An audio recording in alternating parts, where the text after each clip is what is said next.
Hello, readers. Welcome to reading class. I'm Miss Taylor. Nice to see you again. Alrighty, today we are going to read lesson number 3, and we are going to hear about some questions that Tim has for Old Henry. So before we start, let's see, are we ready to read? And let's see. So do we have our textbook? Check. Bookmark or finger, so you can kind of follow along with your bookmark. That's a really prudent thing to do, or use your finger. Workbook and a pencil. Alrighty, so remember, track with your finger or your bookmark. Look at each word carefully. Pay attention to end marks. And when we have those end marks, that's our opportunity to kind of take a breath. And we're going to enjoy the story. Alrighty, some goals that we have are to read with accuracy and expression. So accuracy means we're trying to read correctly. So kind of trying to make not so many errors, but we do make mistakes, right? It's totally okay to make mistakes, but we just fix those. And if we fix our mistakes right away, it's really good for our brains. All right, so we're going to read with accuracy and expression. We're going to understand what's happening in the story. We're going to make connections to characters' feelings. Alrighty. A few other things to keep in mind as we are reading. There's a lot of things that are happening in our brains. We're making connections. We're painting a picture. We're visualizing. We're asking and answering questions. We're summarizing. We're thinking about what was important in that story that I just read. We're predicting. We're synthesizing. We're kind of making sense of new information and kind of putting it together with what we knew before. And we're inferring. We're kind of figuring things out, even if it doesn't say exactly that in the text. So we can kind of use some clues, some text evidence in the stories to figure things out. So these are just some things to keep in mind as we are reading. Reading is thinking. Alrighty. So we know that we have our reading lesson consists of a word list or a couple word lists, a nonfiction passage, our main story, that's fiction. And we have some review items, kind of some questions to make sure we understood the story. We have a little bit of homework, and then I would like you to read for at least 20 more minutes. It can be right after your reading lesson or before you go to bed. Really anytime, actually. But I really like to read before I go to bed.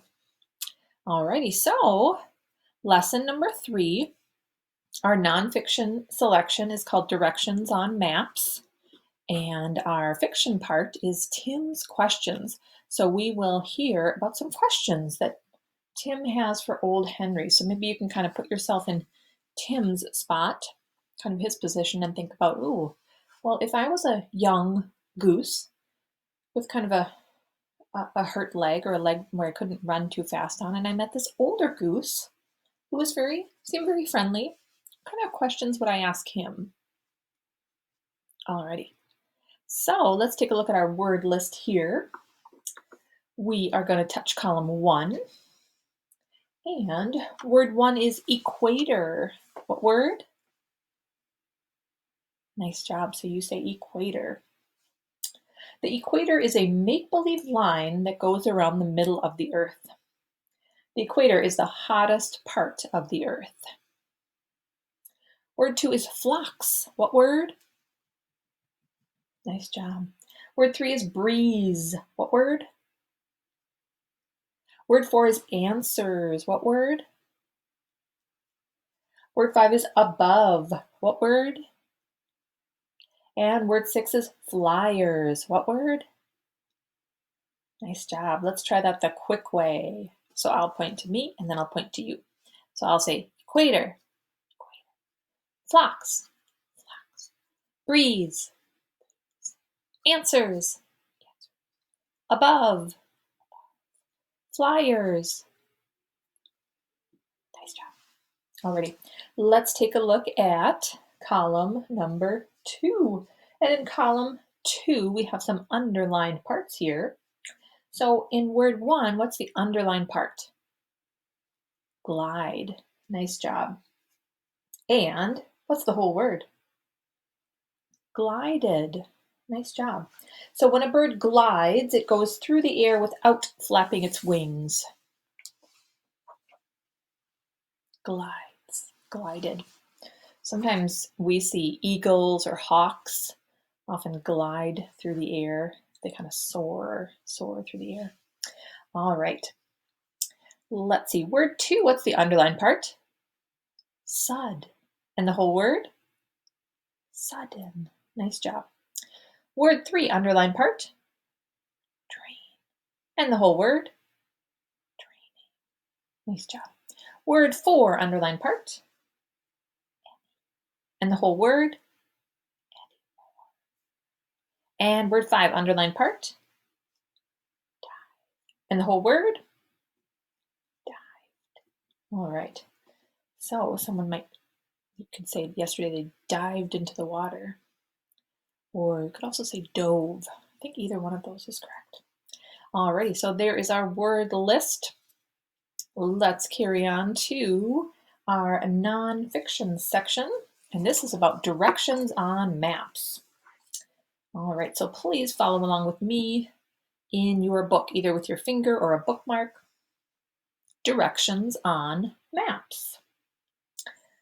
The geese in the story you're reading go from Canada to Florida in the fall. In which direction do they go? What's the answer? South. In which direction do they go when they go from Florida to Canada? North. So yes, geese migrate north in the spring. So in the fall they go south, and in the spring they go north. Nice job. Maps always show 4 directions: north, south, east, and west. Let's all say north, south, east, and west. North, south, east, and west. North is always at the top of the map. South is always at the bottom of the map. East is always on this side of the map. That would be on the right side. And west is always on this side of the map. That's the left side. Map 1 shows the directions on all maps. Touch the circle in the middle of the map. So can you touch your finger to that circle right there in the middle of the map? So touch the circle in the middle of the map and move your finger to the top of the map. So you're going to move your finger to the top. Which direction did you go? North. Nice job. Touch the circle and move to the bottom of the map. Which direction did you go? South. Touch the circle and move to the number 2. Which direction did you go? East. Nice job. And touch the circle and move to the number 4. Which direction did you go? West. Nice job. Map 2 shows, let's see, am I on a different page? Yeah, here we go. Map 2 shows Canada, the United States, and some other countries. Is the red dot in the United States or in Canada? That red dot. It's in the United States, isn't it? And that little red dot there is in Florida. All right. In which country is the blue dot? Where's the blue dot? Canada. Nice job. All right. So touch the red dot and go to the 4 on the map. Which direction did you go? Kind of west, right? So if we go from the red dot to the number 4, we go west and maybe just up a little bit, maybe just north a tiny bit. All right, let's touch the dot and go to the number 3. Now, which direction did we go? North. Nice job. The red dot is in the United States. What's the name of the state the red dot is in? Florida. Alrighty, nice job. Okay, so that was our nonfiction part, kind of thinking about directions on maps. So I think we are going to learn a little bit more about maps as we read the next part.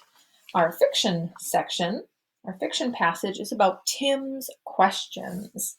So everyone please find part C and let's read about Tim's questions. Ooh, are you doing some predicting right now? I know in my mind I'm thinking, oh, I wonder what he's going to ask. I'm kind of predicting. He might ask him about maybe about flying, maybe about where the rest of the flock is. Old Henry and a young goose were the only ones left on a pond in Canada. The young goose swam up to old Henry and said, "My name is Tim. What's your name?" Henry answered Tim's question, and then Tim said, "I have a lot of questions about geese. I was never able to ask my mom these questions because she was so busy getting my brothers and sisters ready for the flight down south." Henry said, "So you have never made the trip to the south?" "That's right," Tim said. "I was born last June, so I'm less than half a year old." Wow, he's less than half a year old. Let's see, how many months are in a year? 12, right? So how many months in half a year then? 6. So he's less than 6 months old. Alrighty. "Well, ask me the questions," old Henry said. "I'll tell you the answers." Tim said, "Well, Mom always told us that geese are the best high flyers there are. I don't know what she meant by that." Old Henry laughed and said, "On the other side of the world are some mountains that are over 5 miles high. There's only one kind of bird that can fly over those mountains, and that's a goose." Tim shook his head. "Wow," he said. "Do the flocks fly that high when they go south for the winter?" "No, no," Henry said. "You only go that high if you have to get over something. We fly pretty high, sometimes 2 or 3 miles high, but that's about as high as we go." All right, so when geese go to Florida, they fly 2 or 3 miles high, 2 or 3 miles up in the air. But how high can geese fly to go over high mountains? 5 miles high. They can go 5 miles high. How many other types of birds can fly that high? None. All right. How much birds? Hi. I'm reading a story. Not right now, sweetie. I'm doing my videos for reading class. I want to watch Disney. Oh. Do you want to say hi? So this is Henrik. He wanted to say hi in the middle of our reading lesson. Can you say hi? Hi. Hi. Okay. All right. Thanks for saying hi, sweetie. I'm going to get back to my reading lesson. All right. We're back. Sorry, I had to help my son with something. All right. So let's see. We were saying that geese, when they fly to Florida, they fly 2 or 3 miles high, and but they can fly up to 5 miles high if they need to. "I can see that geese fly pretty fast," Tim said. "But do you know how fast they go?" "Of course I know," old Henry said. "Geese can fly 1 mile a minute. That's 60 miles per hour. And geese can fly at that speed all day long. 60 miles an hour. So that is pretty fast. If they fly 1 mile a minute, how many miles per hour do they fly? 60. So that's about, if you are with a parent in a car, like on a highway or a freeway, 60 miles per hour. That's pretty fast.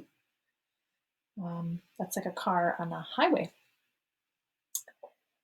Alrighty, let's see. The geese stopped talking as a sudden breeze blew across the lake. It was very cold. Henry shook his head and said, "There will be some ice on Big Trout Lake tomorrow morning." Oh, he can tell. He's like, "Ooh, that's a cool breeze. Ooh, there's going to be some ice here." Tim said, "I wish I could fly south. My leg feels better now, but I don't know how to fly." Henry said, "Well, if your leg is better, I could teach you how to fly." That's nice. Henry shook his head. "And I suppose I could even tell you how to get to Florida." It's pretty helpful, isn't he?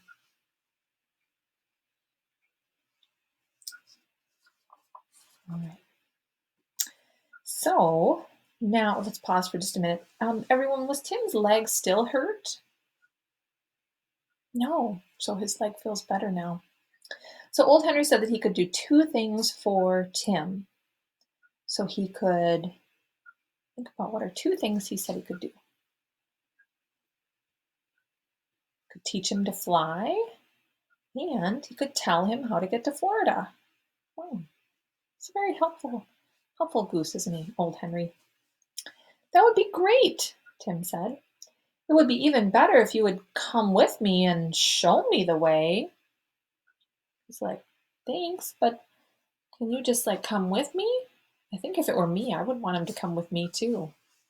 Remember, he's only half a year old. He's only maybe 5 months old. He's a young goose. "No, no," Henry said. "I have flown to Florida for the last time, but I'll tell you how to get there." "Thank you," Tim said. "I would really love to go there." All right, so kind of sounds like Henry, really wants to help, but he's like, "You know what? I'm pretty old and tired, but I will definitely, even though I can't go with you, I'll definitely tell you about how to get there."